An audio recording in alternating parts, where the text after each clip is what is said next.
What's up, everybody? Welcome to the Pick Six Podcast, CBS Sports Daily NFL Podcast. I'm Brinson. I'm your host. It is Tuesday, March 16th. We were going live at 5 o'clock on the dot to break down all the free agency news anyway, but turn it on, Wilson. Sound the siren, baby. We got breaking Bears news. colors. Bears colors. Oh, I thought it was an emergency siren, but that works too. Okay. Andy Dalton, according to Adam Schefter of ESPN, signing a 1-year deal with the Chicago Bears for $10 million. Yikes. This should just be me and Bleep right now. I should call Bleep up. Me and him should have a one-on-one emergency podcast. I don't know what's going through his head. Oh, my God. What's going through my head? If I'm a Bears fan, here's the first thing I'm thinking is, oh, my God, we're out of the Russell Wilson sweepstakes. We're done with Deshaun Watson. That's not happening. We're going with the red rifle. But if you're me, I think this is.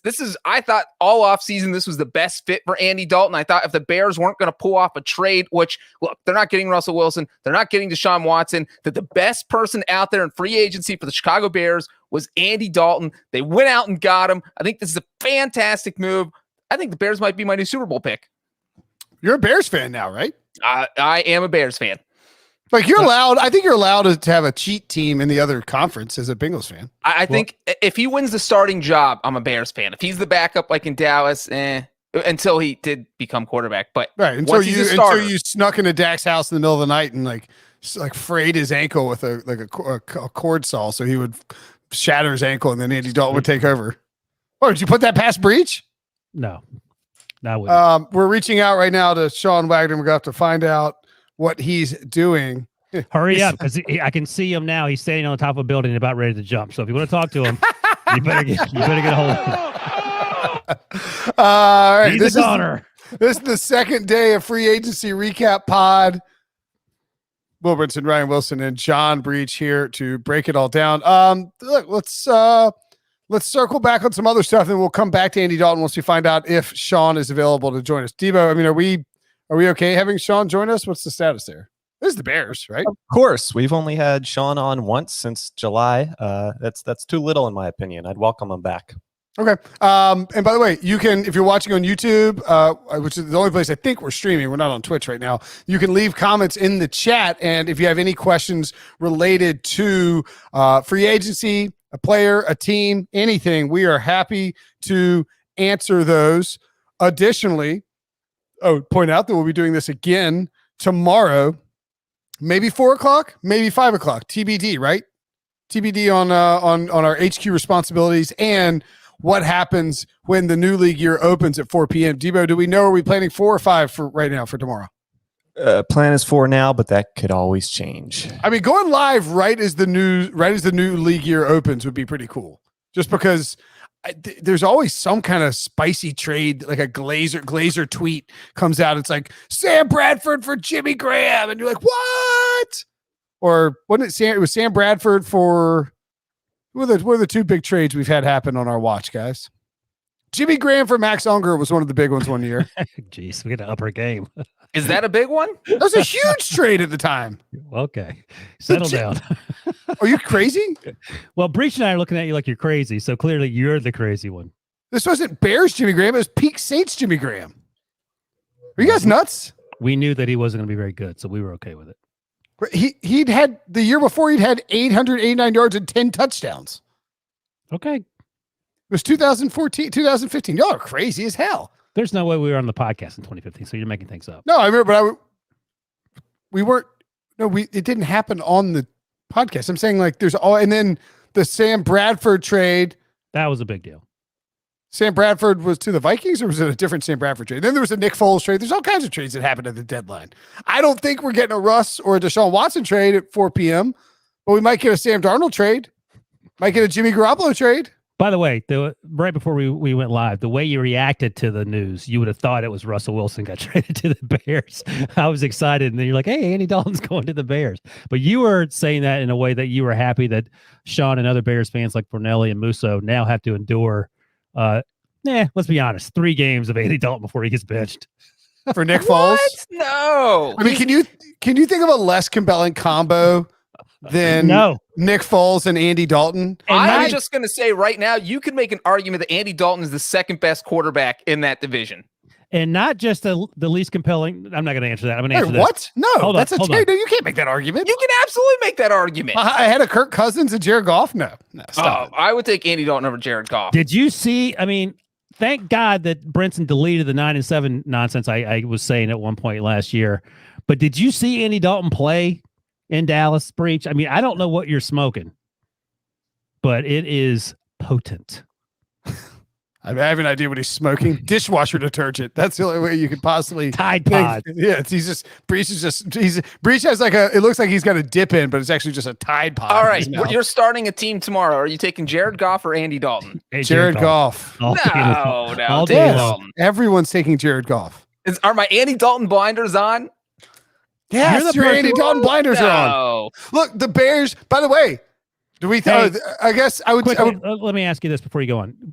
Why don't you put up a post, Brinson, asking that very question on Twitter? If you're starting a team tomorrow, Jared Goff. And also, let me ask you guys starting a team tomorrow about the Bears and Andy Dalton.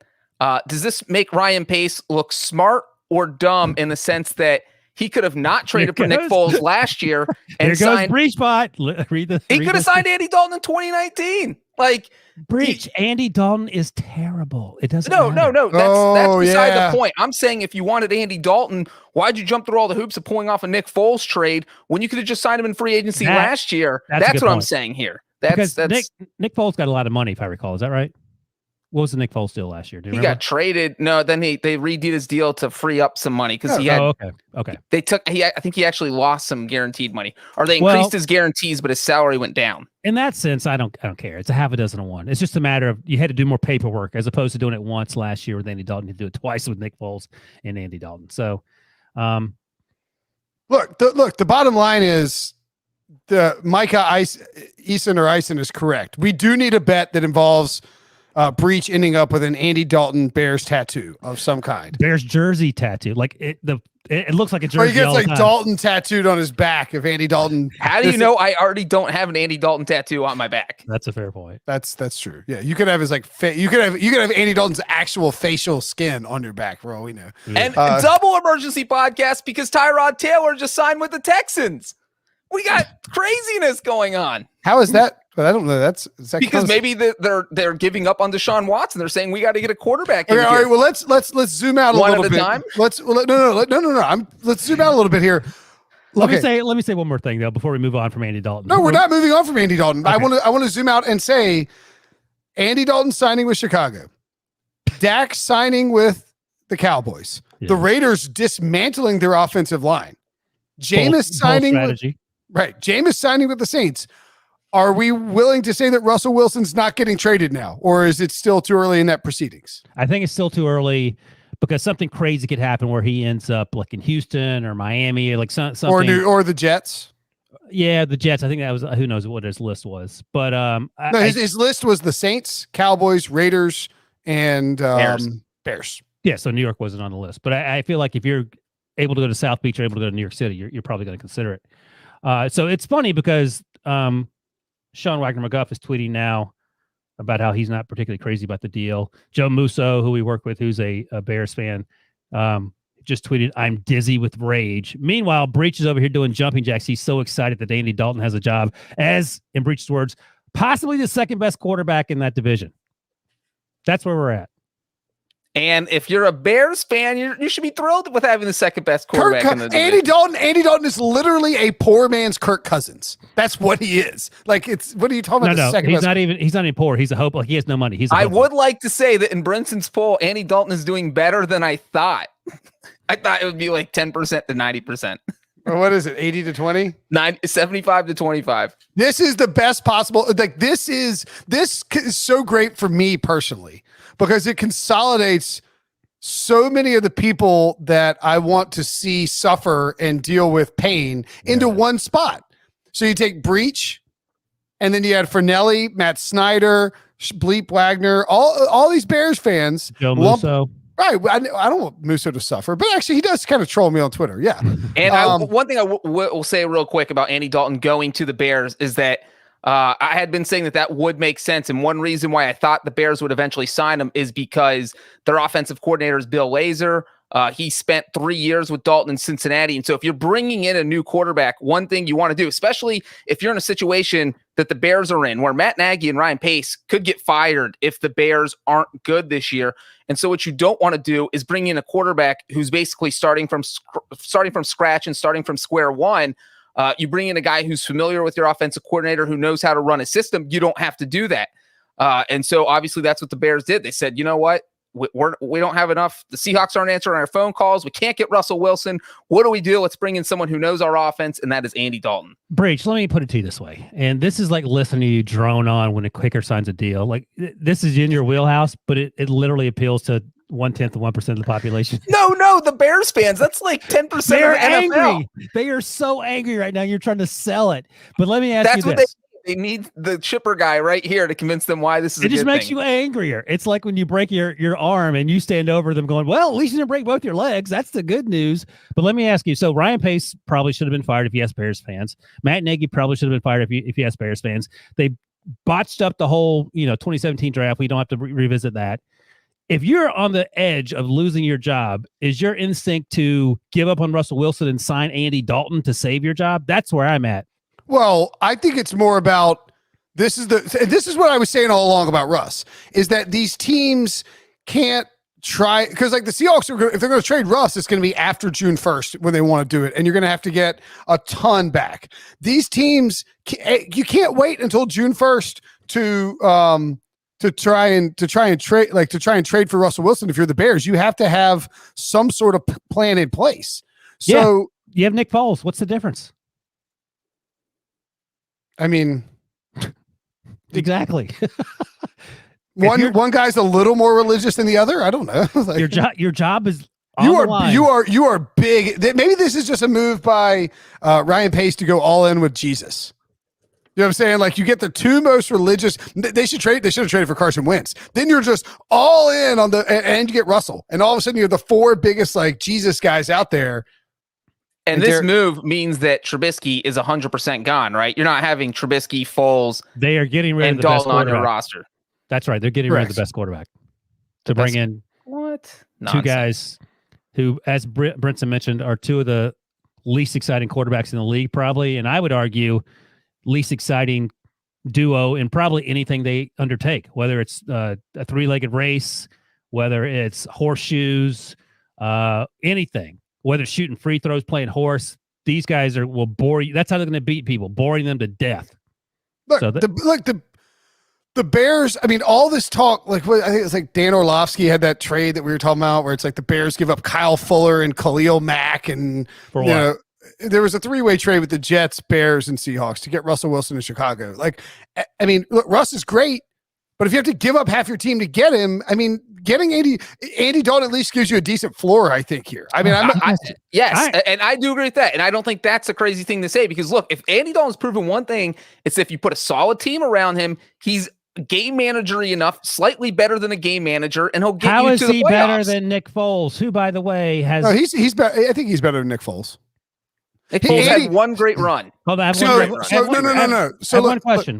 Really good Nick Foles is better than Andy Dalton, but bad Nick Foles is worse than Andy Dalton. You didn't see Andy Dalton play last year, though. He was terrible. They have what some would call an ascending offensive line, right? They've been the Bears. They're a decent offensive line. You know who wants one of those? Russ Wilson. Right. Yeah. I think it's... I didn't see the details of Orlovsky's trade, but I don't have any issue with the idea of blowing up a terrible team to get a star player, as opposed to just trying to slap tape on a gunshot wound and hope it magically heals itself. Look, there's no option. The Bears have bad draft picks. They don't have the movable assets. They don't have a ton of like maneuverability in terms of salary cap room, And there just aren't a bunch of quarterbacks out there. They were screwed. They weren't going to get a great quarterback in the draft. They weren't going to get a great quarterback via trade because, again, the Houston and Seattle aren't trading with them without involving some other trade partner who would have wanted the quarterback that they were trading for. So your only answer was to take that bleeding gunshot wound and slap a Paw Patrol Band-Aid on it. And that's what Andy Dalton is. He is, an expired Paw Patrol Band-Aid, if anything. You know what? A lot of people like Paw Patrol, Brinson. I wear Paw Patrol Band-Aids all the time. My point being is that this was the end result for the Bears, that they were going to be the ones on the outside looking in, especially once the Saints signed Jameis Winston and Washington signed Ryan Fitzpatrick. It's, New England signed Cam Newton. It's like you're in a room with a guy. There's one guy in a room with one chair. And it's Andy Dalton in a Bears like colored chair. And that's how the carousel was going to end for Chicago. And it was sort of a fait accompli. Yeah. Wait a second. You were of the opinion that Russ Wilson wasn't out of the sweepstakes up until 15 minutes ago, weren't you? I've been pretty bearish not bearish on Russ going to the Bears, but pessimistic about the Seahawks trading Russell Wilson all along. Trying to steal Breech's thunder. He got one right and naming Andy Dalton to the Bears, and I'm not trying to steal his thunder. I didn't think the Bears were going to be involved. The Bears fans are delusional psychopaths, and now you're one, Breech, so this fits. But they thought they're like, we're just going to get Deshaun. It's like, how? What are you trading to get Deshaun Watson? Oh, we'll just get Russ. What? What are you offering Seattle that they're going to give you Russell friggin' Wilson? Now I will say on the honesty, sorry, Wilson, real quick, that look, if we learned one thing from all these offseason press conferences that the Bears have had, the front office has basically said, look, Ryan Pace and Matt Nagy, there's a good chance they're going to get fired if the Bears are not good in 2021. And they have put all their eggs in the Andy Dalton, Nick Foles basket. Oh, my God. Which is kind of mind-blowing. Please, NFL scheduling gods. We don't ask much, but we do ask you to put the Bears on primetime 7 or 8 times this year. And one of those games when they play the Bengals, please. Okay, let me ask you guys this. So we touched on it. Breech broke the news on I think he's the first time anyone's ever broken news on a live stream on the Pick Six television program. He mentioned Tyrod Taylor going to Houston on the 1-year deal. So you have a chance to sign one of these 3 quarterbacks to help your team, your average football team. You can get Tyrod 1 year, $12 million. You can get Andy Dalton 1 year, $10 million, or you can get Jameis 1 year, $10 million. Who you getting? I want Jameis. Only one of those guys has been to the playoffs multiple times. I'm taking Dalton out of those 3. Oh my gosh! I mean, if you're the Bears, you're taking Jameis all day long, and I do wonder if it was the done deal that Jameis wasn't leaving because he knew that Drew was retiring, and he's definitely going to be the starter, at least a very good chance. And why go to Chicago where it's cold and all that? What? I will say, Wilson, that if I was Ryan Pace or Matt Nagy, I think my first choice of the free agent quarterbacks probably would have been Ryan Fitzpatrick of all people. And I wonder if the Bears were even thinking about him, but obviously he signs last night. They're like, oh crap, we're running out of quarterbacks this time. We got to do something now. He got a $10 million deal too. I think the only reason I didn't include him is because even he doesn't have the arm strength, I feel like, to throw in December in Chicago consistently. And as crazy as he throws, some of the decisions he makes, it seems like it would just exacerbate the interceptions. Whereas Andy Dalton isn't going to throw the ball through a wall, but his arm is certainly good enough. He doesn't make this type of nutty decisions that can, sometimes win if you're Ryan Fitzpatrick, but a lot of times ends up in interceptions. So Dalton to the Bears. Very exciting. That's the biggest. Was that even the biggest news? Are we getting Sean on? Hunter Henry was the biggest news. I'm kidding. It's not even close to the biggest news. By the way, somebody pointed out in the chat that Tyrod Taylor is white Andy Dalton. I think he's a better athlete than Andy Dalton, isn't he? It would be Andy Dalton is white Tyrod Taylor, but yes. You see, because Tyrod's not white. No, I get it. Yeah, I didn't get it. Yeah, nobody got it. We mentioned Jameis Winston. He re-signed with the Saints. That is pretty notable, I think. A 1 year, $12 million deal, but it's very similar to Cam Newton's deal in New England in the sense that Jameis Winston is, I believe, set to get, I think it's $3.5 million. Maybe it's $5 million. One of those guys is getting 5, one's getting 3.5, and I can't remember which one, but it's incentive laden, and it's Jameis saying, I'm going to bet on myself. Yeah, Jameis is 5 and change. Yeah. Okay. So, all right. So, yeah, 5 and change for Jameis. He's saying, I'm betting on myself playing in Sean Payton's offense.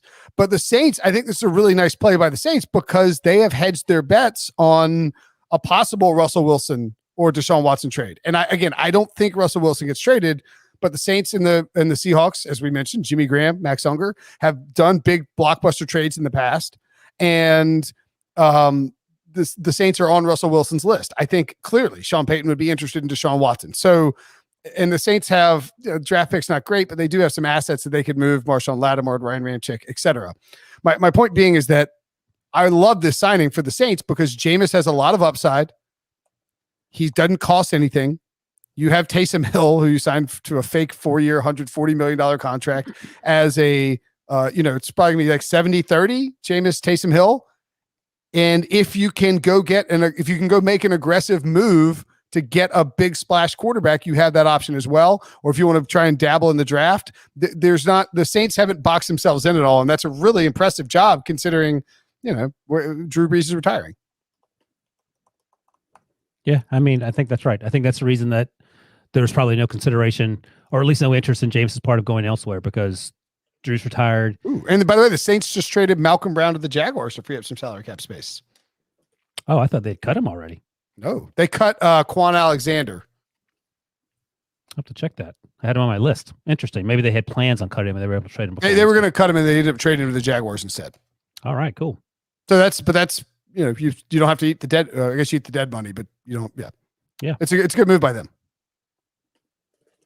I will say about this quarterback thing, seeing this, whether it's Ryan Fitzpatrick, Andy Dalton, Jameis Winston, where we just had a bunch of these quarterbacks who potentially could be likely starting next season, and they all signed for under $15 million.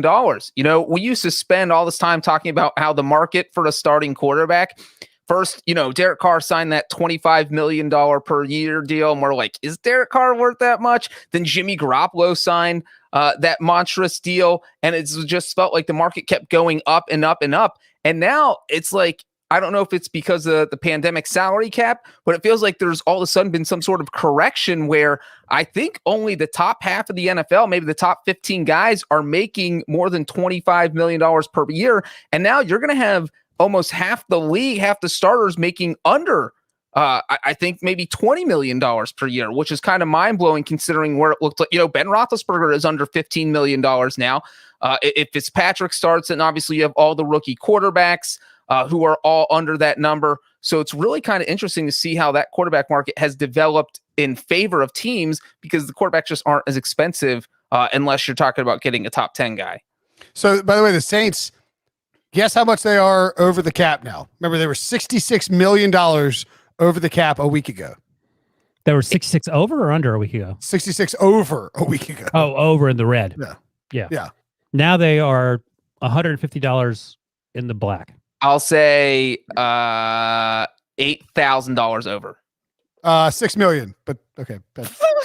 That's really good. That's like they can get down to $6 million more, and they'll free up another $11 million on June 1st when they, assuming if they want to, Drew Brees's is $22 million in dead cap money will now be $11 million in dead cap money. I'm not sure how that works. I need to read that.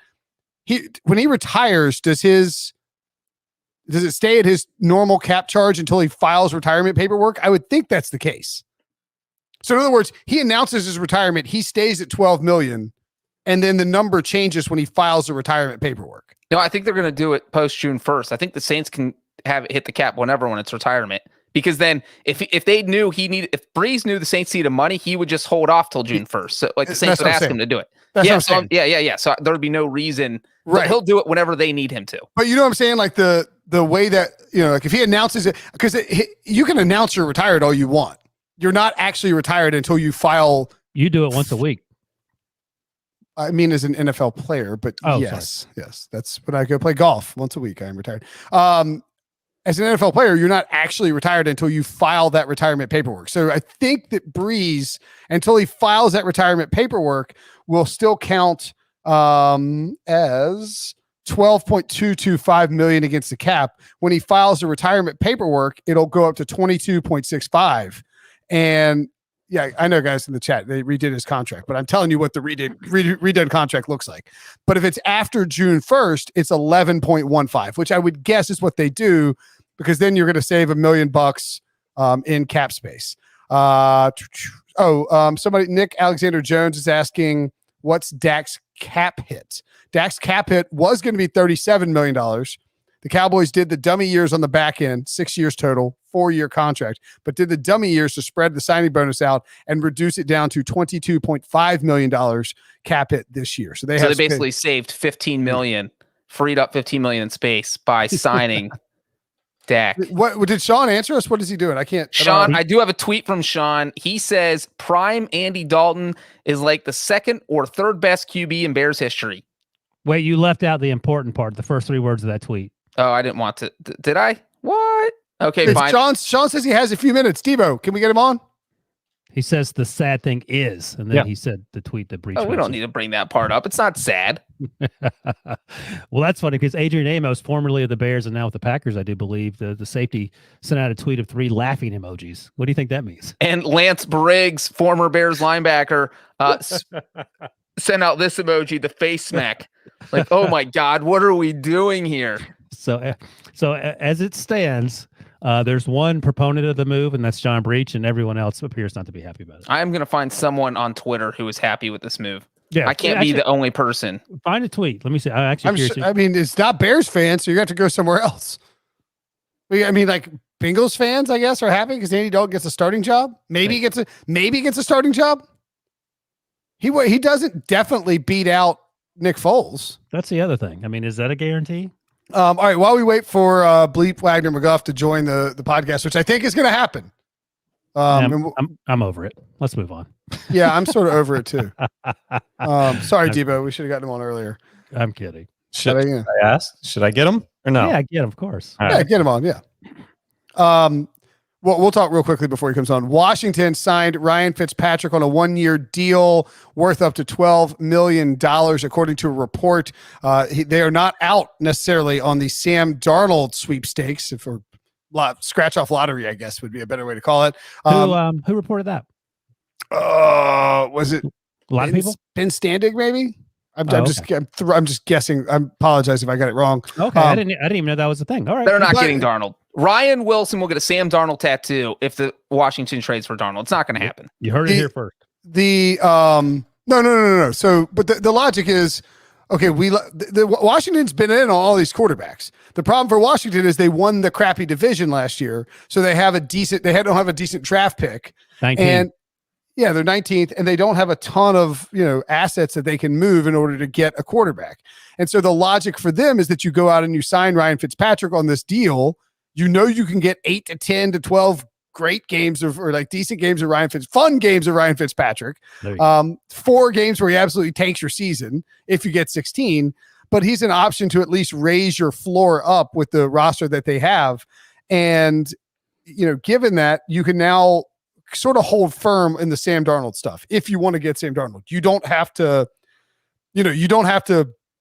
just acquiesce to whatever demands the Jets have. You're not, let's say Fitzpatrick signs in New England with Cam Newton and the Bears get Andy Dalton and suddenly there's nobody left. You would need to basically give the Jets what they want for Sam Darnold. And now you can play a little bit more chicken, I think. I like Fitzpatrick to Washington. I love Ryan Fitzpatrick. Well, my 2 favorite quarterbacks just signed today, so I'm going to love this. This was also on the same video where I predicted Dalton to Chicago. I predicted Fitzpatrick to Washington. And the reason I like this fit, because we talked a lot about Fitzpatrick Wilson. We did the quarterback podcast. And one of the things is that Fitzpatrick has never been on a really good team because most teams view him as kind of a bridge quarterback. And if you're in need of a bridge quarterback, you're usually not a team that's eyeing the playoffs. You're in the middle of revamping your roster and looking for that next great quarterback to bring in. And so this year's Washington team might be the best team that Fitzpatrick's ever been on, except for maybe last year's Dolphins team when he should have been the starting quarterback, except that he got benched because Brian Flores didn't know what he was doing with the quarterback situation, but knew what he was doing with literally everything else. And so you look at what they have, a great defense. I don't think there's any reason to even go after Sam Darnold because I don't think he's a big enough upgrade for what you're going to have to give up to get him. And then you look at what Fitzpatrick has. Terry McLaurin, I mean, he could put up big numbers. You have Antonio Gibson. They've got some offensive weapons. Whoa. Who are the other offensive weapons? I just named 2 of them. And I would like to hear the third one. Well, you go out and sign one. Wait, who did you say? Oh! Hey, congratulations. He hasn't taken that hat off since the last time we talked to him. You can auction that hat off for as many dollars as wins as Andy Dalton will have in 2021 with the Bears. So 4. So Sean, it's good to see you. But, what's up, buddy? Let me start with this. We've been scrolling through Twitter, seeing your not so happy tweets and angry tweets from other Bears fans. Among the 3 of us on this podcast, who do you imagine loves this move and has been defending it, and also said that this guy has a chance to be the second best quarterback in the division? The second best quarterback in the division? Like, I know we're down on Jared Goff, but I mean, come on, Breech, you're not that crazy. What? No, I'm taking Andy Dalton over Jared Goff. Let's go check out Will Brinson's Twitter poll and see how that one's faring. So I'm sad you guys, I was creating this account, whatever we're streaming on here, and I'm sad you guys can't see it because I changed it to Andy Dalton #1 fan, which I thought was going to rile up Breech. I mean, I'm so apathetic, I think is the word. This just you seem defeated. Yes, yeah. That's because he's a Bears fan. That has nothing to do with Andy Dalton. I'm not even mad because everyone last night, when the rumors of Dalton were starting, were pointing out that, look, like every Bears fan was like, Ryan Pace's job on the line. He's not going to go into this final year with Andy Dalton as his savior. And I tweeted something about, like, this is the guy who traded up 1 spot for Trubisky, who thought his solution to solving Trubisky was Nick Foles, and before he even drafted Trubisky, signed Brinson's favorite quarterback, Mike Glennon, to a 2-year or 3-year deal, whatever that ended up being. He might just be that stupid to think that he is a Andy Dalton away from saving his job. He just might be that bad at evaluating. Well, let me ask you this, Sean. Well, what would lead you to believe anything other than he is that bad at his job? That's job? what I tweeted last night, and then it happens. And the one thing I'm going to say is that if this is all the Bears do at quarterback, I'm actually not going to hate it, because my biggest fear coming into the season was you have such a desperate general manager who has shown a blatant disregard to value draft picks of any kind that I was worried they're going to give up a ton of picks or players for a huge gamble. I'm not talking about a Russell Wilson or Deshaun Watson, just someone who's not that good. And I was worried about letting Ryan Pace mortgage the future that he's not even going to be around for. So if this is all they do, it's a total waste of a year. That's what I'm saying. It's a total waste. Nothing is going to happen this year. Did at any point, did you think that Russell Wilson was a possibility? And would you be willing, and I made this argument before he came on, I'm willing to blow up the team for Russell Wilson as opposed to keeping this team together to win 6 games with Andy Dalton and Nick Foles. Yeah, I would give the Seahawks or the Texans whatever they wanted to acquire either of those two quarterbacks. I don't think that anything that the Bears have is what either of those teams want. Well, I agree, because I don't think it's going to happen. But I agree with you, Brinson, because the Bears pick isn't good enough this year. And then, Jesus. And then, Not much has changed, I see. It's 5:30. What do you want from me? And then if the Bears got a Russell Wilson, the Seahawks would not be picking very high with those however many first-round picks the Bears were to give them. So I don't think it's going to happen. I always thought it was a long shot. I thought it was fun to play with online, but what is genuinely, what is the trade that the Bears would offer that the Seahawks would go, oh, 3 first-round picks, 3 second-round picks, and basically their pick of defensive players? So it's like Khalil Mack, Kyle Fuller, and 3 first-round picks. I don't think they would want Khalil Mack, because I don't think they'd want that contract. I think you'd go for like Jalen Johnson, Roquan Smith, or Eddie Jackson, or Kyle Fuller, like one of those, and maybe throw in Akeem Hicks, because I think salary cap wise. Could you go like Roquan, but like all those, Jalen Johnson's really, those guys are good, but they're also like going to need deals soon. And the Seahawks just traded 2 first-round picks for a safety. Like the Seahawks, if they're going to do this deal, Seattle doesn't want to be Chicago. That's the problem. Like Seattle's like, Seattle's not going to give up like Russell Wilson for the stuff that Chicago has to then become the Bears, who are in a pinch because they don't have a quarterback. Like you just win 9 games with Russell Wilson. So I just never thought it was in the cards for the Bears to do the trade, which is why, as I pointed out before you came on, Sean, that, by the way, good to see you, buddy, that this is always sort of like where we were headed, that the Bears settle at quarterback. And there's no way ownership is going to greenlight Matt Nagy and Ryan Pace trading everything away and then fire them a year later. Like you either are fully committed to your coaching staff and your front office, and you say, all right, we trust you, go give up everything for Russell Wilson. Is there a chance that the Bears ownership actually is committed to them? Because signing Andy Dalton is not a save my job kind of move by either of those two guys. Here's an update real quick from Adam Schefter. Chicago made, quote, a very aggressive pursuit of Seahawks quarterback Russell Wilson, and the Bears were told that Seattle is not trading him at this time. And end of tweet. And that is what caused them to just give up and go after Andy Dalton. Give up is the right word. Before Sean goes, let me ask this quickly because I asked these two guys this, and Sean's like, I'm leaving.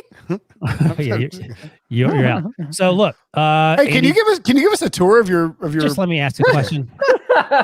You know what else hasn't changed, Sean? Brinson interrupting everything you say. So Andy Dalton, these are all the same 1-year, 10-year deals ish. Andy Dalton, Jameis Winston, Tyrod Taylor, or they just signed by the Dolphins, Jacoby Brissett. If you had to be as a Bears fan, who do you want? Fitzpatrick isn't included. You can no include Fitzpatrick. Nope. Because Okay, I said I would Fitzpatrick. take Fitzpatrick. You cannot include Fitzpatrick. I don't think he has the arm strength to play there in the wintertime. Included. He's not included. I would take Jameis Winston. Yeah, that's what we said. That's by the way, Matt in the chat, don't put this one up, Debo, but I was gonna say, he said, LOL, bleep no, duh Bears. And by the way, you're a really intelligent YouTube commenter when you write duh Bears. Like, what is this, an SNL skit, Matt? Get out of town. Would never do that, LMAO effing idiots. And then he says, no one is giving 3 first, 3 second, and players for a 32-year-old quarterback, LMAO. See, this is what I'm talking about. This is the Bears fans that I need shot into my veins. Thank you. There is a large contingent of Bears fans on the internet who thinks you can't give up first-round picks in a middle linebacker for a 32-year-old top 5 quarterback right now in the NFL. Right. It is insane. If that opportunity presents itself, you give the Seahawks whatever they want, and obviously it's not going to happen, as Breech just read the Schefter tweet. And there's a reason the Seahawks aren't going to take that offer, because as you said, Brinson, it turns them into the Bears, which is a very good defense, but if you don't have a quarterback, it doesn't matter. Yeah, exactly. Look, the bottom line is the Bears were not getting Russell Wilson or Deshaun Watson. They are settling for a mid-level quarterback, and that mid-level quarterback was because no one was left, was Andy Dalton. Sean, let me ask you this. If you had known that the Bears were going to eventually sign Andy Dalton this year, would you have preferred they just do it last year and not go through the whole Nick Foles horse and pony show? Yes, look, it's not like Andy Dalton lit the world on fire in Dallas last year. I don't think it would have made. I don't think it would have made a difference ultimately, but yes, heading into last year's free agency trade market, I was hoping that the Bears, if they were going to sign a veteran, was going to be Andy Dalton. I thought Dalton would be better in Dallas than he actually was. He was good in Dallas. But that said, this to me feels like a complete waste of a season. The Bears are pretty much just running it back, and we just saw what their ceiling is with a bottom-level quarterback. You might as well just bring back Trubisky. I mean, at least he can move. And Breech, for the record, it's dog and pony show. It's not horse and pony show. Sean's Have you ever been to a horse and pony show? No. That's weird. Sean, Sean, how do you think ponies are born? Sean, before we let you go, obviously we do need some updates on your life. It's been a while. We text with you, I would say we're drifting apart. We spent enough time with you where it's not. Just so you know, Brinson, me, Sean, and Breech have an old separate text. We talk all the time. Yeah, I don't believe that. That would be a green thread too. The thread that you and Sean had separately, where who knows what you talked about. Behind my back was a blue thread. You know everything that we talked about. I'm joking. I'm joking. There's no way Wilson would add a separate green thread to his life. Oh no, absolutely not. I know. So Sean, some updates. We have a question in the chat. Someone wants to know an update on your dating life. We the three of us have no bleeping clue. What's your, you think I miss Sean a lot. Of course I don't think it's secret. I miss Sean all the time. What's going on in the old love life there? I think. Oh, that's a good start. No. This time a year ago, you're not engaged, are you? No, I'm not engaged. This time a year ago was actually today our first HQ show for all the free agency during the pandemic. I don't know if you guys remember that. There was the one that they made us actually dress up for. And I thank you, Base with Mustard. That's what I'm getting at right now. I know that because my girlfriend sent me a video today of her on the couch behind the camera that was filming me doing it with like me also on the TV. So yes, things are still going very well. Oh, so you're still dating the same girl? Yeah. Would she say they're going very well? She would say they're going very well. All right. Well, so would you say you guys are going steady? I think the kids are using that phrase. I mean, it's been over a year, I would say so. Yeah, but a pandemic year. So. And she came out to Colorado. Is that right? Yeah, she'll be here in a couple of weeks as well. There you go. So yeah. But she hadn't moved out there permanently. No, not yet. Oh, okay. Bleep gives a life update. Could you? So you don't. Wait, Sean, if you take her last name or she takes your last name, you get married. Is she gonna have 3 hyphens? Ooh. Like her last name plus Wagner-McGough? What if her last name is Sean? Well, no, what if her last name is like? It's funny because at the beginning of this podcast, I was like, I kind of miss this. This is kind of fun. And then now it's like I'm ready to go to class. What if her last name is Wagner and it's Wagner-McGough Wagner? I'm not going to disclose her last name for her sake. Yeah, that's probably smart. But while I have you guys, I do want to weigh in real quick on a huge pressing issue from a couple of months ago.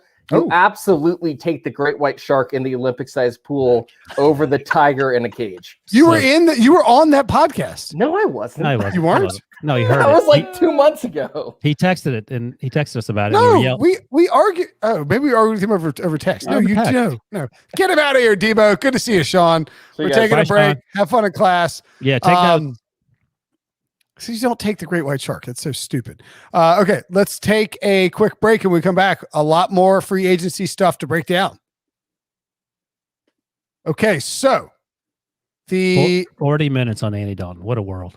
Andy Dalton, Jameis Winston, and Ryan Fitzpatrick. We got 3 quarterbacks in there, Ryan. Oh, we forgot to. I was trying to get to before Sean popped in.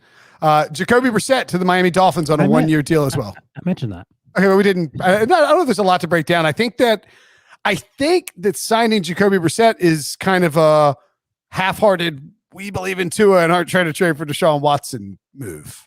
Maybe? I guess. I mean, I feel like if you have an opportunity to trade for Deshaun Watson still after this, you 100% do it. So maybe I guess it's like Jacoby is a perfect backup for Tua, where if things are going, I mean, Ryan Fitzpatrick's the perfect backup for Tua, but he's somewhere else.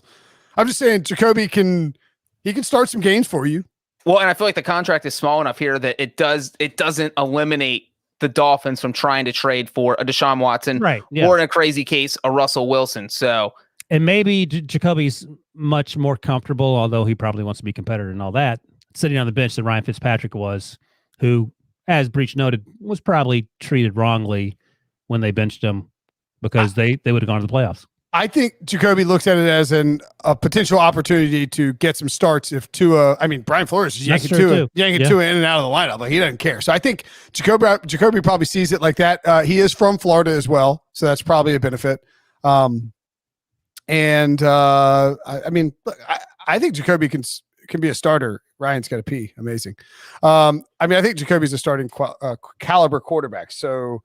But if you think that, it's interesting that he would take a job in Miami because it feels like, if they're willing to bench Ryan Fitzpatrick, who was clearly the better quarterback last year, Tua might end up being better. He's just a rookie trying to get a feel for things coming off an injury. But last year, Ryan Fitzpatrick was the best quarterback on that team. And so if you're Jacoby Brissett, it feels like you're taking this job. You're absolutely going to be the backup. I don't think there's going to be a competition. They're just going to give Tua the job if they gave it to him during his rookie season. And so it's interesting that maybe Jacoby Brissett didn't look around more if he wanted to be a starter, because there were teams that need starting quarterbacks this year. Like Bill Belichick wasn't interested. That would be, and I guess Brissett does have a history with Brian Flores because Flores was there when New he was England when Brissett was there. So like, I do feel like he thought, you know what, I can't get a starting gig. I'm going to go back to my hometown. I'm going to go play for a coach I'm familiar with 1 year, and then we'll see what shapes up next year. Drew Ashurst says Jacoby doesn't realize he's better than Tua. Fitzpatrick knew he was better. Maybe Jacoby thinks he's onto something. By the way, a goal explosion in the old Atlantia Real Madrid game. 3-1 Real Madrid. I had both teams to score and Atalanta. That's what I said, Atalantia, right? Atalanta. Just Atlanta with an extra A in there. I didn't say Atlanta. I said Atalantia. Anyway, the only way you can watch those Champions League games on Paramount Plus. So make sure and get your free month right now. If you sign up for Paramount Plus right now, you'll be catching all this Champions League action. You'll score some March Madness that you can stream for free, and the timing of it is perfect that you will also get the Masters. So go get yourself live sports, and a mountain of entertainment on Paramount Plus. That was impromptu Paramount Plus read because I'm going to add the bracket challenge, the Pick Six bracket challenge, which I know you guys are all signed up for. Pick Six brackets. The winner gets a $100 gift card towards Paramount Plus. So that'll cover you for the entire year. So join the bracket challenge, link in the description, cbssports.com/pick6 brackets, $100 towards Paramount Plus. What happens when I win? I won't. I haven't won a bracket. I haven't won a bracket challenge since Steph maybe Curry. You pick out a listener to give it to, or you give your Brinson Sucks hat away. Can that be a prize? I was going to give away both. Yeah. I'm going to fill out 10 brackets if the Brinson Sucks hat is on the line. You can only do one. Because if I win and I win the hat, then I'll have two of them and I'll wear them like this, like Sherlock Holmes, one frontward and run backward, and I'll take a picture and I'll tweet it out, and then I'll sell the tweet on Top Shot, and then I'll use that money. I'm not sure what for, but let me ask you something. Do you know how anything works on the internet, Breech? Let me ask you something. Can you imagine being married to Breech? What that must be like? I'm not going to insult anyone's marriage, considering that I can't imagine what it's like to be married to me. I refused to trim my beard for like 3 months. My wife was about to murder me. I finally got a trimmer, and I was like, "Oh, this is so much better." She's like, "I'm going to kill you." She's been telling me to get a haircut for a week, or like a month, and I'm like, "I'll get one eventually." Anyway, let's always about you. I'm trying to make fun of Breech, and you bring it back to you. Yeah, my fault. Thanks, Brinson. He went for the save. Threw me a life raft. Okay, so somebody, KK Monster 54 is asking in the chat. You don't have to put it up, Debo, but he's asking about the Titans. We will get to them in a second. They did sign somebody, and we'll get to that. But we need to talk about the New England Patriots once again today, as predicted on this podcast yesterday. Yeah, you got that one right. I got that one right. I said, don't be surprised or something. I don't know what I said because I say too much, but I said, wouldn't be surprised if the Patriots went out and also signed Hunter Henry, and they did just that. They signed him to a 3-year, $37.3 million deal. I believe $25 million or so is guaranteed. They have the third and fourth highest paid tight ends in the league. And I got to tell you, I am kind of feeling this Patriots team all of a sudden. Hey, that's what I said yesterday. I'm all in on them. I mean, I bet them to win the division and win the Super Bowl yesterday. Yeah, I think that's fine. I don't know. I mean, they still need 4-1 to win the division. The quarterback situation is a big thing, and we sort of have not really discussed it in detail. But I mean, it's only free agency is only 48 hours old. But remember when they signed Cam Newton, like, oh, it's on, the Patriots are going to win it, and he couldn't throw the ball. So hopefully he's healthy and hopefully he's better.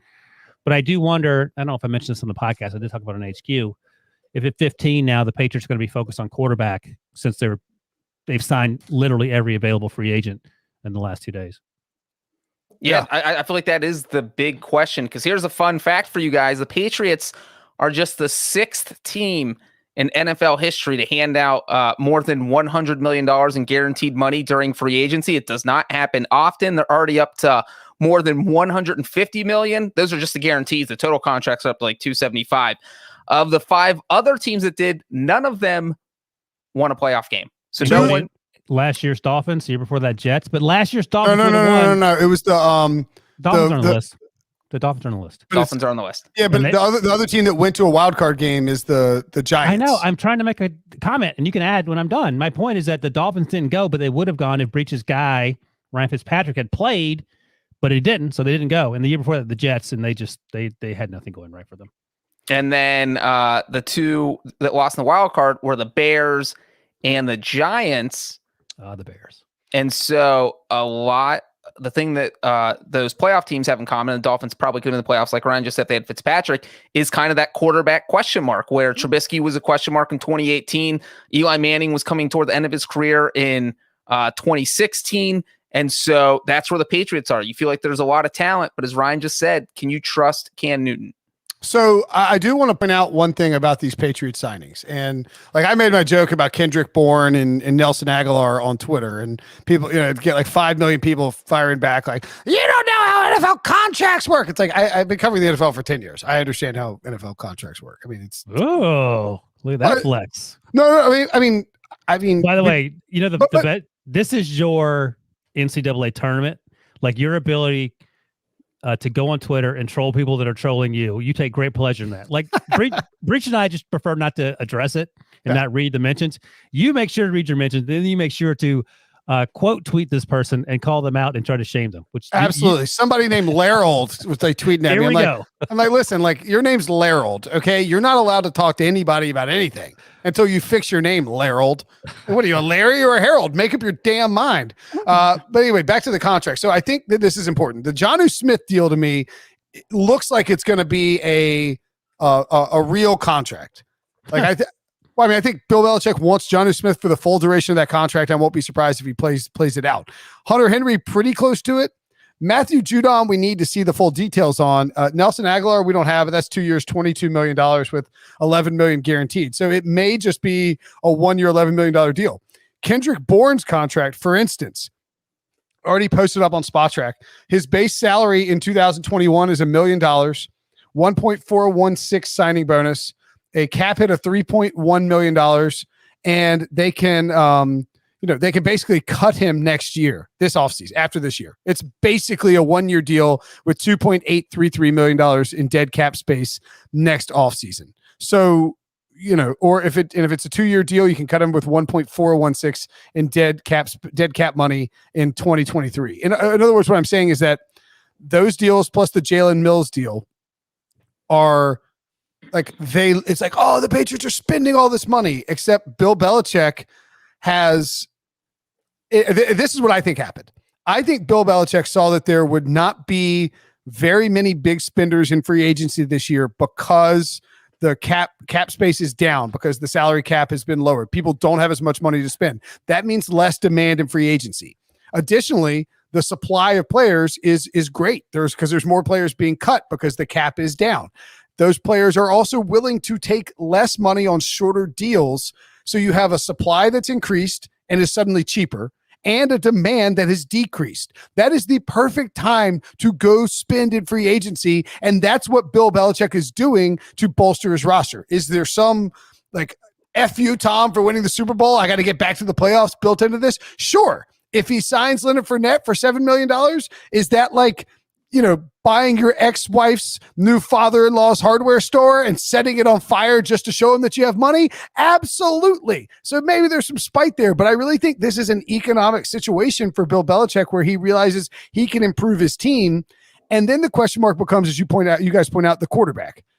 I don't know that they can solve it. Is that Debo's bathroom again? Second day in a row, Debo didn't mute. What you guys are hearing, I don't know. It sounds like a toilet. Did anybody else hear that on the podcast? Absolutely. I thought you were just messing with me yesterday. That is not me. It sounded like somebody flushed a toilet. Anyway, I was in the middle of ranting about something, and I was going to point out, maybe it's just my natural, it's a crap. It's the playoff music. My point being is that I think the Patriots have managed to get all of these pieces in place, and they look like a team that can win if they get the quarterback spot right. And that's important because Cam Newton is not the world's worst fallback option with improved weapons. But you have a guy like Stephon Gilmore in the 15th overall pick that you could use to trade up to draft a quarterback, or You have picks that you could trade for Deshaun Watson or Jimmy Garoppolo, or even theoretically, I guess, Russell Wilson. Like, they have the assets in place to do that. They have the salary cap room, and Belichick has set them up nicely to move forward. So I am in on this Patriots bounce back. This burnt me last year, but I'm okay with that. This is not going to be a full COVID season the way it was last year. Knock on wood. I think what Bill Belichick is doing is doing 4-dimensional chess, and it will show itself out in a couple of months. Yeah, it's not crazy. But, if you were doing that, you would think that maybe you're getting some sort of discount, but he's playing full market price for guys like Matthew Judon and Hunter Henry and Jonnu Smith. It's not like they're getting discounts, But like Jonnu Smith is a good purchase. I just think he's perfect for what the Patriots want to do. We covered that yesterday. You need a quarterback. Sure. All this other stuff doesn't matter unless Cam's working out. You got to have someone who can get them the ball. Otherwise, those. All that money for nothing. But I explained what they have options. They have maneuverability. But the question is, do you think the Patriots are like? Do you think Bill Belichick is sitting in his office right now with Josh McDaniels saying, "All right, Cam can do this," even though he hasn't proven? It's been probably 3 years since we've seen consistently good play from Cam Newton because of his injuries. Like, before he was dealing with all these injuries, Cam Newton was a very good quarterback. He is not a very good quarterback right now. Maybe once he's completely healthy and he has this off season in the Patriots offense, because he didn't get that last year. We know that because of COVID, and he signed late. And so that's understandable. And he was playing a lot better before he got COVID, I think. Right. Yes, exactly. So there is, you can certainly make the argument that he'll be better, but if you're the Patriots, are you looking at the free agent list of people, are you thinking about calling Mitchell Trubisky or Alex Smith and saying, hey, should I bring one of these guys in to compete with Cam? I think the Patriots are waiting to see what happens with Sam Darnold. There's somebody asking what's going to happen with Sam Darnold. I think they want to see what happens with Sam Darnold because that's going to affect potentially what happens with Jimmy Garoppolo. I don't think they'll trade for Sam Darnold. That feels unlikely in the division, but I don't think it's completely out of the question. So I think they're waiting on that. I think they're waiting on some dominoes to fall, and they're probably getting involved in the possibility of trading for some of these quarterbacks. Yeah. Moving along. Wilson. The Giants signed Leonard Williams to a 3-year, $63 million deal. Did Dave Gettleman handle this correctly?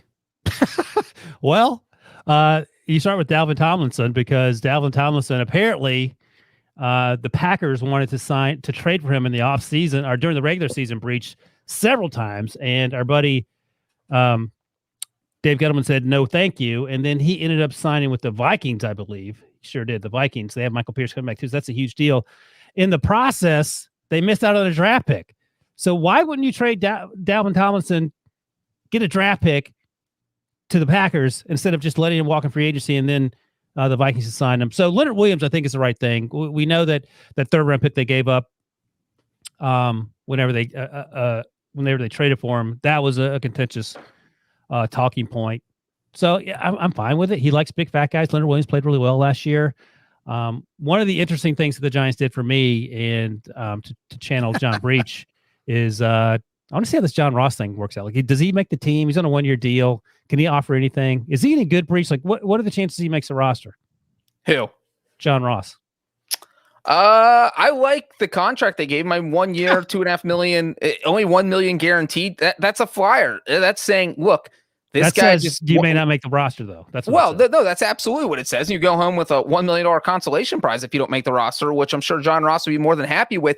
But if I'm an NFL team and I can get John Ross for $1 million, get him in the building, see if he can be a good receiver, I'm absolutely going to do it because he could be good. He got a little bit better every year, but when you were so bad to start off with, that's not saying much.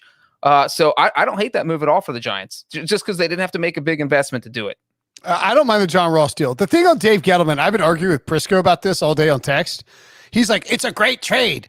Like that, I was like, no, look, signing Leonard Williams this contract, I don't mind. He was awesome for the Giants last year. What I mind is that in the middle of the season in 2019, when the Giants were out of playoff contention, they gave up a 3rd-round pick for Leonard Williams and then franchise tagged him twice, only to give him Aaron Donald money.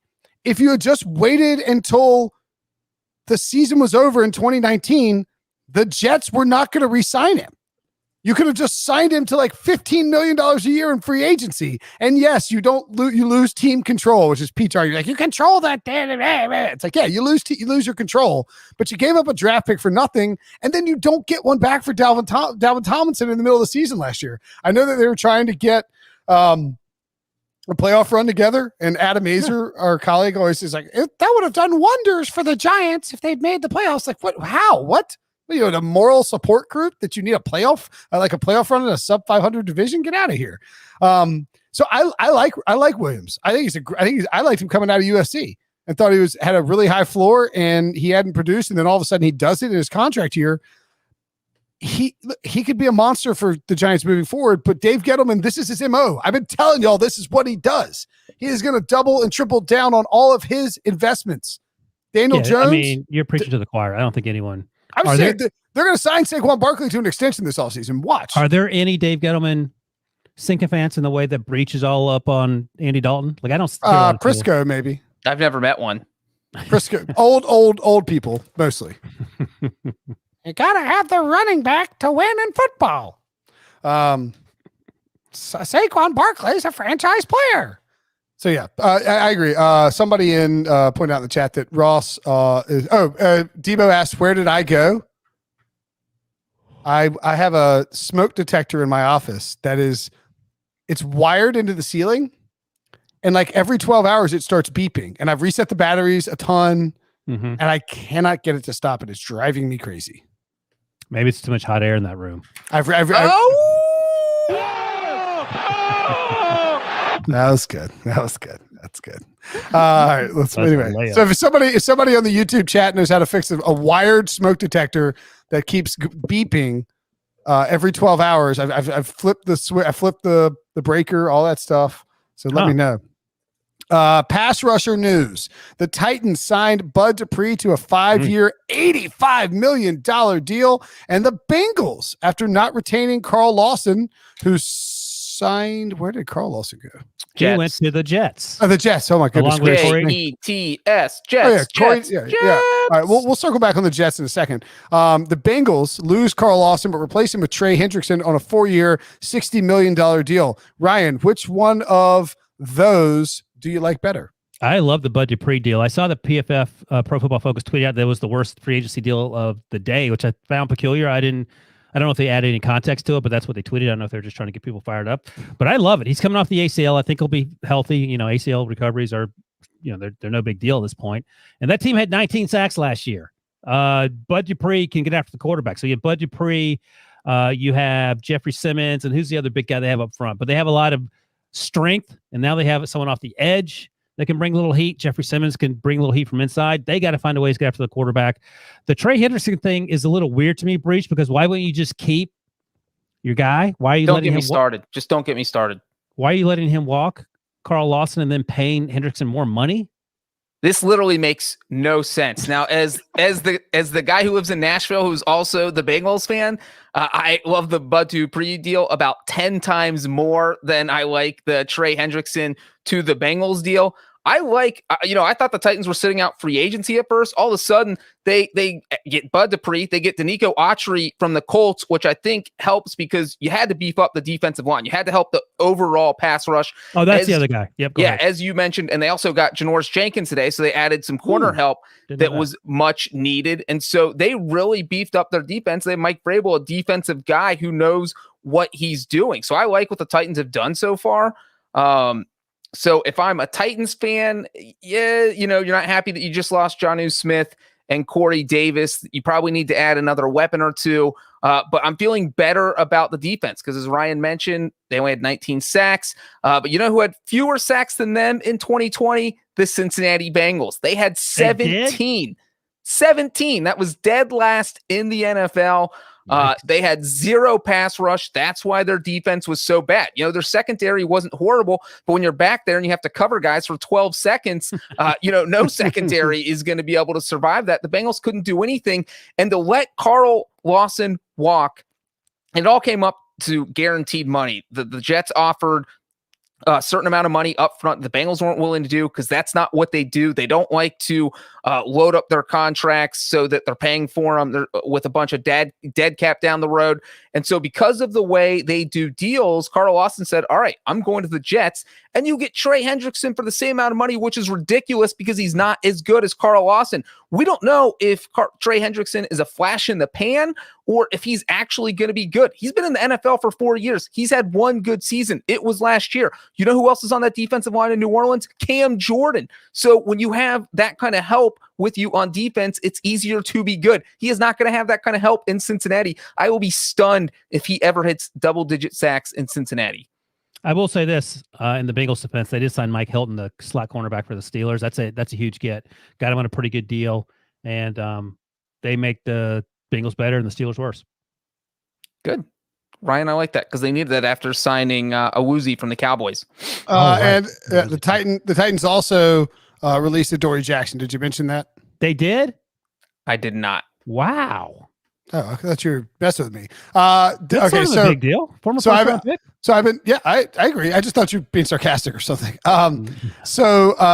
Adoree Jackson? A3S has been asking in the chat. He's like, please tell me where Juju Smith-Schuster is going. And he claims he will tell me how to fix my smoke detector. Although Gourmet Bushcrafter notes that it's probably just the sensor is dead. But we'll address the Juju thing anyway. Could Juju land with the Titans, as somebody asked in there? I thought the Jets would be a landing spot for Juju, an easy landing spot for Juju, but they just signed Corey Davis, so I don't know if they double down and get Juju as well. Here's the thing about Juju. Like, number one, AJ Brown is better than Juju. So do you want two? You want AJ Brown? AJ Brown is a billion times better than Juju. Well, my point is that they're similar type players. So do you want two of those players? Right, that's my point. Number one. Number two, no what? They're not similar. Yeah, they are. AJ and Juju, of course they are. They play in the slot. They're big. AJ, what? Juju is not AJ Brown. AJ Brown is a grown ass man. Juju is a TikTok dude. Okay, yeah, clearly you don't know what you're talking about, but that's okay. I don't think Juju Smith-Schuster is the number one receiver either. That's the issue. Like, things went south once AB left, and yes, I've said this before. A lot of that has to do with the quarterback play, the lack of Big Ben being there. And he made some plays this year, but he wasn't a difference maker. Deontay Johnson was the number one receiver on that team when he wasn't dropping passes. That was Ben's go-to. Juju's an intermediate and short route guy. He can occasionally catch the deep balls, but he's not a guy that's smoking people down the field. So I don't know where a good fit for him is. It's going to have to be opposite a guy who's number one and who's sort of a down the field playmaker. I don't know where that happens to be, and if it's going to be the money he wants to get, because Kenny Galladay is still out there. I don't think, and Prisco was tweeting about this, Kenny Galladay, some NFL teams view as number two. If that's the case, I know they view Juju as number two, because Juju is not better than Kenny Galladay when Kenny's healthy. Maybe the Bears, you play behind Allen Robinson. You don't have to be the number one guy there. The Bills play behind Stephon Diggs. Don't have to be the number one guy there. If he wants to win a Super Bowl ring, maybe go to Kansas City. They could use a weapon to take some heat off. They don't have cap space. They're trying to fix an offensive line. Well, that's what I said. If you want to win a Super Bowl ring, so you're willing to take a discount, then maybe you think about the Dolphins. The Dolphins. They could use a weapon. The Dolphins, I could see. The Raiders. Wait, the Dolphins have Preston Williams, and they have your guy Devontae Parker. Yeah. So how about the Packers? Here's what's happening. The Packers is a good one. Again, I don't think they have cap space though. Yeah, Packers could work. Here's what's happening with these wide receivers is that Kenny Galladay and Juju Smith-Schuster are looking to get massive contracts in free agency. And these NFL guessing 18 to 20 million probably. Right. They're looking to get top of the market wide receiver money because they're young. They've been productive at various points. There certainly are question marks you can have on both guys.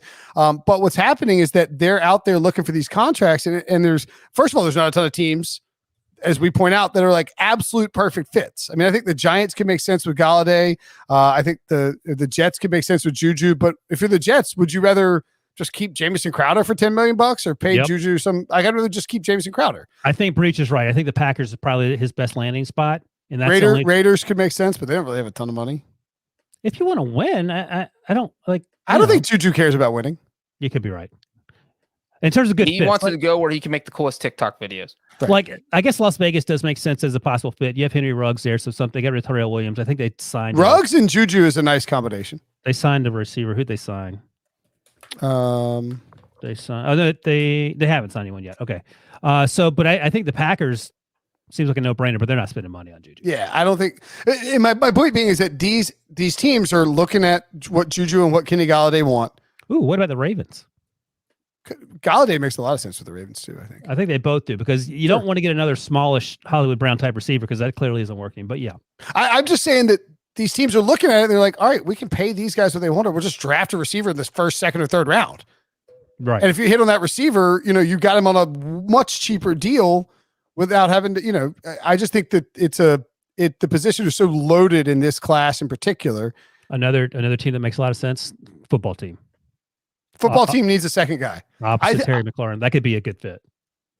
Juju or Galladay, or either one. I'm thinking Juju, because I think that was the original question. Sure. And if I'm just trying to so if you take Ryan Fitzpatrick with Juju, That'd be fun. Terry McLaurin, Juju, Antonio Gibson, yeah. Logan Thomas, and Ryan Fitzpatrick is a kind of I'm in. I'm here for it. I mean, is that team winning the division? They're giving the Cowboys all they can handle. That defense is so much better than the Cowboys defense. Woo! I love it. At 3-1, I'd much rather have Washington than Dallas in that spot. Okay. Any more questions in the chat? Feel free to ask us. What I'm missing some kind of news that happened that I'm forgetting about. Everything's happened. All of it. The Raiders cutting their center magically out of nowhere. In addition to trading the offensive Trent Brown to the Patriots. Traded Trent Brown, cut Richie Incognito, cut Gabe Jackson. Rodney Hudson was the only person left. They cut him, even though it's going to cost them $2 million against the salary cap. They're not even picking up space. It's going to cost them money to cut their starting center, and they did it anyway. Oh, I know what it was. Do we want to? That was weird with the Rodney Hudson thing. I think somebody mentioned Arizona for him as a landing spot. That could make a lot of sense. You want to shore up that offensive line in front of Pittsburgh. Could make a lot of sense. Can't afford them. I just wonder what are the Raiders doing? Because if the Raiders, I know that we get crap for this being an anti-Raiders podcast, but if the Raiders don't have an offensive line and they don't have a good defense, or their defense is only marginally improved, and they really just have Darren Waller and Henry Ruggs in the passing game and Derek Carr behind a bad offensive line, what are the Raiders? I think Breech said this, or maybe someone else said it on Twitter. If you want an offensive line, and that's one at the top of the to-do list for Russ Wilson, this isn't the way. Oh, that was you. Oh, sorry. This isn't the way to go about doing it. That was actually. Andy Dalton signed. So the Bears are out on Russ. We found out. Adam Schefter reported that. The Cowboys are obviously out on Russ because they signed Dak Prescott. The Raiders are dismantling their offensive line, and the Saints just signed Jameis Winston. As crazy as it sounds, is that if I had to rank those four teams based on who might still trade for Russell Wilson, it feels like they're all out. So they've all done their thing. But I would probably put the Saints at the top of the list, because they're the biggest question mark right now. And I feel like they might have the most to offer the Seahawks in terms of talent they could send that way. Somebody asked in the chat, is it time for Mike Mayock's job? Is Mike Mayock on the hot seat, basically, is the question. And who knows if he's making the decisions? He's not. It's all John Gruden. It's John Gruden is making these picks. John Gruden is making these calls. And eventually, when the Raiders suck for long enough, John Gruden will blame it on Mike Mayock, fire him, and bring somebody else in, and then we'll see if it works. I mean, I apologize because I think Gruden is better than I thought he would be from a play calling perspective. He's not good. That was it. But see, that was the whiff on my part in evaluating Gruden coming back to the NFL, assuming that he would just be bad across the board. He's been a good playmaker, but he's been the same guy he was in Tampa Bay. When he's doing the grocery shopping, he's not great. When he's doing the play calling, he's awesome. But he doesn't. He's good as a chef. Is that how he's good? Yeah, bring him the ingredients, and he can cook. But he doesn't need to be the guy at the grocery store buying all the products. You gotta get the premium ingredients. He tries to get stuff on sale that's about to be expired, and then when he makes the lasagna, it blows up. Do you guys ever put up a recap screen? This guy went where? Do we have to endure your ugly mugs the whole time? Some of us need to catch up. That's a fair point, because I keep it manually. I've been doing that for the last few years. I don't think there's any sort of. Is there anywhere we can go as Breech hides his face to make the viewers feel better? Yeah, we would need a producer to step up. Is the problem? No. Just kidding. Meanwhile, Debo's on the call with the good podcast. Debo's like, I hate this podcast. Get over it. He's trying to get hired away to the beat. And you guys were talking about Gruden. I was looking for this quote real quick that he got asked last year, I think, whatever it was, or when they traded Khalil Mack. He said he was trying to justify the Khalil Mack trade, and he said, we wouldn't have Trent Brown. We wouldn't have Antonio Brown. We wouldn't have LaMarcus Joyner. We wouldn't have Vontaze Burfict, and we wouldn't have Tyrell Williams if we would have kept Khalil Mack. And then when the season started, every press conference he would lead up by saying, we got to find ways to get after the quarterback. We're just not really good at getting after the quarterback. Yeah, you think? The Dolphins are, by the way, are signing Malcolm Brown, if anybody cares about that. The Titans signed Janoris Jenkins. The Jaguars signed Rayshon Jenkins. And then one more thing that we need to talk about it quickly. The Jets signed, we mentioned this, Jets signed Corey Davis and Carl Lawson. I like that by Joe Douglas. Spending. They have Jared Davis, too. I think they signed a linebacker out of I like Gerard. Is it Gerard or Jared? Gerard, yeah. I like Mike McCagnon spent on a running back and a middle linebacker. You know, Joe Douglas at least spending on an edge rusher, a 25-year-old edge rusher and a 26-year-old wide receiver who people liked coming into the draft, but who just didn't produce early on in his career coming out of small school. So I don't mind the upside shots on Corey Davis and Carl Lawson at two really big positions of need for the Jets. And if, look, Sam Darnold isn't the most accurate quarterback in the world, get him the biggest wide receivers you can find and see if that helps. Denzel Mims is big. Corey Davis is big. Go for it. And did we mention everything Jacksonville did? I know you mentioned Malcolm Brown got traded from the Saints to Jacksonville, but they also added Marvin Jones and Shaquille Griffin. So they've been pretty busy in free agency. And, Brian and I have always talked about how we think Marvin Jones is a good receiver. You toss him in there with the weapons that Jacksonville already has. And then all of a sudden, Trevor Lawrence is going to show up and he's throwing to DJ Chark. He has James Robinson in the backfield. Now Marvin Jones. That seems like a pretty solid offense. I mean, could Jacksonville be a sneaky pick to get to the playoffs in 2021? Yeah. No, we both said 7-9 when we were talking about the AFC South last week. The Jaguars? No, stop it. We will not stop it, Brinson. Stop it. The Ravens signed Derek Wolfe. Were you saying the Jaguars are a sneaky pick for the playoffs or the Jets? Jacksonville. That's ridiculous. Before we go, I should give an Andy Dalton update. No, stop it. You don't want the update on You can do it in your winners and losers before on your poll. Oh, we're doing winners and losers. Do it on your own. Yeah, pay attention to the Slack thread so you won't drag this out. Debo has things to do, and you keep talking about Andy Dalton. Tired of hearing Andy Dalton talk? Want to fill out a bracket? Need some help? Well, CBS Sports HQ has got you covered with nonstop coverage of every game from every region of the NCAA tournament. Leave it to the experts this year. We know you might be rusty after taking last year off. Stream CBS Sports HQ all week long. It's on your smartphone. You can get it on Paramount Plus. You can get it on Pluto TV. You can get it wherever you want. CBS Sports app. Tons of content on there. Somebody 29th year fantasy football commissioner here. Do you guys ever have guests on the podcast? Yeah, all the time. I think we do, right? Yeah, Breech and I technically are guests. It is your podcast. Yeah, it's my podcast. Winners and losers. We didn't do them yesterday because we ran long, but we're running long now. We're going to do them anyway. So feel free to incorporate anybody from the first 2 days of free agency that's a winner or a loser, because by the time we do this, the new league hero will have started and we'll have plenty of more information. KK Monster 54 is asking where's Patrick Peterson going? Subscribe to All Things Covered and follow All Things Covered Pod or ATH.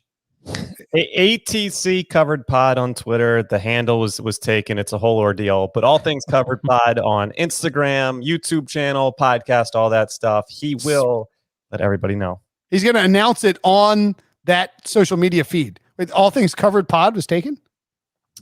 Yeah, and you can only have 16 characters on Twitter.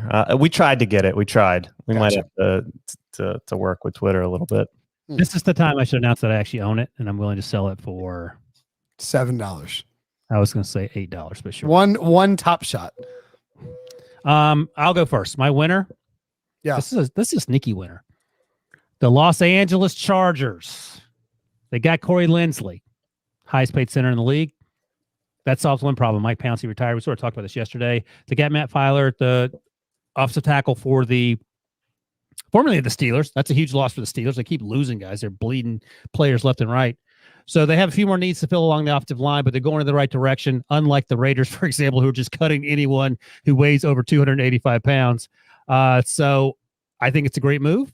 I love Corey Linsley. I let Matt Filer to start and contribute, and that's going to make life easier for old Justin Herbert, who is going to the playoffs in year 2, baby. Are you next, Brinson? I think you're next, Breech, and presumably you're going to go with Andy Dalton or the Bears. If you don't go with Andy Dalton or the Bears, we don't want to hear an update. Yeah, no kidding. So you either go with Andy Dalton or you don't give your update. He wants extra time to talk about Andy Dalton. In that case, my winner is Andy Dalton. Is not the Bears. The Bears are not a winner, but Andy Dalton individually is a winner. He roughed it out with the Cowboys last season, and now he is going to a team that has faith in him. He's going to an offensive coordinator that he knows. And you know what? If I learned one thing today, it is that the internet also believes in Andy Dalton. Brinson put out his poll. Who would you take if you were starting an NFL team? Who would you draft tomorrow? Andy Dalton or Jared Goff? Andy Dalton got 25% of the votes, which is about 10% more than I thought he was going to get. So I am happy with that. And I would also like to end my winners column with this Andy Dalton fun fact. He has a 5-2 career record against the Packers, Vikings, and Lions, and that is the division he is headed to. What was going to be your winner otherwise? I bet it was going to be the Packers. I'm not sharing anything. You made me use Andy Dalton. I'm happy, and I'm not. I might need that winner for tomorrow or Thursday, next time we do. I want to know who it was. Who was it? Please don't let him quit talking. He's going to start talking about Andy Dalton. My winner. Andy Dalton's family was going to be my next winner because they get to move to Chicago, which is a beautiful city. I visited many times. One of my good friends, Nate and Justin, both live there. I hope Andy Dalton moves next door to them. I can hang out with Dalton. Be a dream come true. See what you did. Breech was hanging out with Dexter in Chicago, Miami, wherever you lived. My winner. Miami. My winner, Bill Belichick, the Patriots, and Cam Newton. I'm buying in on what the Patriots did in free agency. I know it's spending a lot of money. I get it.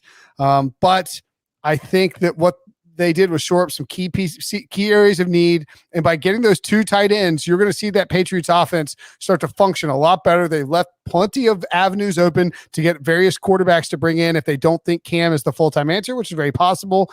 And I would not be surprised at all if the Patriots are back in the playoffs next year. And we're all questioning Bill Belichick's legacy while Tom Brady stole a Super Bowl as a wild card. How about your loser, Wilson?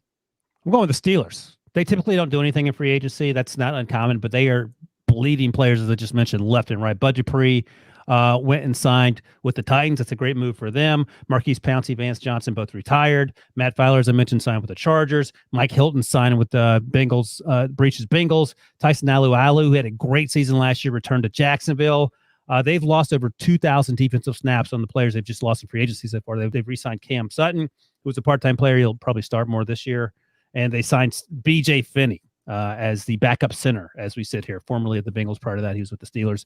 They are in a bad shape. And I'm not going to go so far as to say something crazy like Andy Dalton's the second best quarterback in that division. But Ben Roethlisberger, depending on what happens with Joe Burrow, and thankfully Zach Taylor's still in Cincinnati. So Ben Roethlisberger and the Steelers have a chance to be close to the 4th worst team in that division. But I think Zach Taylor will save them. But they are not in good shape. Brian, that's very nice to hear. Maybe the Bengals can finish ahead of them in the standings. They can't. They have Zach Taylor. I walked right into that. That wasn't just a dunk. That was like where you.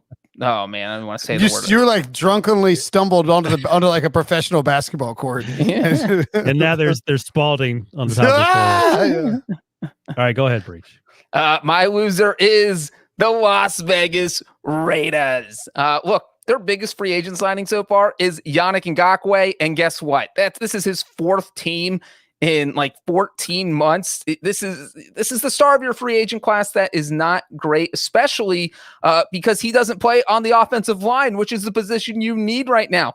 They have either cut or traded 4 of the 5 starting offensive linemen that were with them in week 1 of the 2020 season. This is insane. I have no idea what the Raiders are doing. I don't know what their plan is. Maybe John Gruden's trying to trade for Russell Wilson, and that's going to fix everything. If that happens, I will take them off my loser list. But if it does not happen, and let me just say that Brinson is the noted Raiders hater. Wilson and I will sometimes defend them and kind of walk Brinson off the ledge. We cannot do that right now. This is just an abomination. I have no idea what's going on. I don't know what the Raiders are doing. They're in my loser column. Yeah, they were definitely going to be one of my possible losers. But I decided not to go with the Raiders because Breech did. Yes. I think I'll list 2 really quickly. One, because Breech sort of touched on it, but I think Russell Wilson's a loser. Russell Wilson demanded the Seahawks do a bunch of stuff and then said he wants control, and then said, if you don't do that, then you got to trade me. And the Seahawks have done none of those things. They've watched a bunch of other teams sign offensive linemen. They lost Shaq Griffin, who's maybe their best defensive player, who's a free agent. He's going to Jacksonville. And they, all the things that Russ has asked for, none of it's happened. Andy Dalton signs in Chicago. Dax signs in Dallas. The Raiders' offensive line dismantled. Suddenly, there's no landing spot unless the Saints. Isn't Russ still a winner because he's in Seattle? I mean, he's not in New York with the Jets. I'm just saying that, I think Russ's leverage creating a trade is sort of evaporated, which means it's like, all right, shut up and come back and play. You're under. I got one more loser. I just put it in Slack. Sure. Yeah, why don't you read this? It's from William Hill. This is my favorite loser. All right, from William Hill. David Bierman of ESPN reports that the Chicago Bears Super Bowl odds went from 40-1 to 50-1 following the Andy Dalton signing at William Hill. I love it. What? That makes anyone who bets on the Bears a winner. We're getting the full Dickie V. It's March, baby. Oh my gosh! If you bet $100 on the Bears, now you win $5,000 instead of $4,000. So that makes anyone who bets on the Bears a winner. But if you bet $100 last week thinking that they were going to win, you now lost a ton of value. No, you lose the same $100 though. But you lose $1,000 that you would get back. No, you gain $1,000. If you bet on it now, what are you talking You're about? losing $100 is the bottom line. That's what. No matter what, you're losing 100. But the fact that is hilarious that their odds dropped from 40 to 50. I love that Chicago Bears fans they're losers too. They were all in on we're getting Russ or Deshaun. Oh my God, our team's gonna finally take off. This is gonna work out. It's like you got Andy Dalton. And the Bears NFC North odds fell from plus 475 to plus 550. Oh, yep. I'm gonna bet all of that, guys. I'm betting all of it. You know what this is like? This is like you think you're gonna go on a date with who's just Taylor Swift or Kate Upton, and then you end up going on a date with Velma from Scooby-Doo. Oh, that's okay. Velma. She's smart though. No, this is like Breech reading in the paper that the Titanic sunk, and he goes out the next day and buys stock in the Titanic. That's Breech. The odds got longer. I can win more. Well, you know what? I said I was going to bet the Bengals to win the division. I'm going to parlay it with the Bears to win the NFC North, and then we'll see who's winning 80 grand. All right, yes, we will. Yes, we will. It'll be whatever casino you bet with. That'll show us. All right. Finally, one final loser. I think free agent wide receivers. I know we know Corey Davis got paid, but I think Kenny Galladay and Juju Smith-Schuster, man, they are not getting the contracts that they thought they were going to get, and that has to make them kind of big losers in this spot. So certainly a nightmare for those guys. All right, Samuel, Will Ford, just a couple of the guys that are still out. T.Y. Hilton, AJ Green, a lot of big names, exactly. All right, lot of free agency news coming. New league year kicks off at 4 p.m. tomorrow. It's an hour and a half freshly baked Pick Six podcast for you. Come back tomorrow, either 4 or 5 p.m. We think it's going to be 4. You can chat in the YouTubes with us. You can ask us any questions. We'll be here for live breaking news. Last year we did a live pod. We're doing the pod, and oh my God. F you guys. You said no good trade. DeAndre Hopkins got traded while we were podcasting last year. Oh, there you go. That's a good one. Golly, every year there's a big trade. We're getting something big. Something spicy 90 minutes tomorrow. to remember that one. Yeah, no, it's pretty bad. In the meantime, subscribe, rate, and review. If you have something you want to leave, if you have a mailbag question, we do them on Fridays. Leave a 5-star review with your mailbag question. For John and Ryan, I'm Will. We'll see you guys later.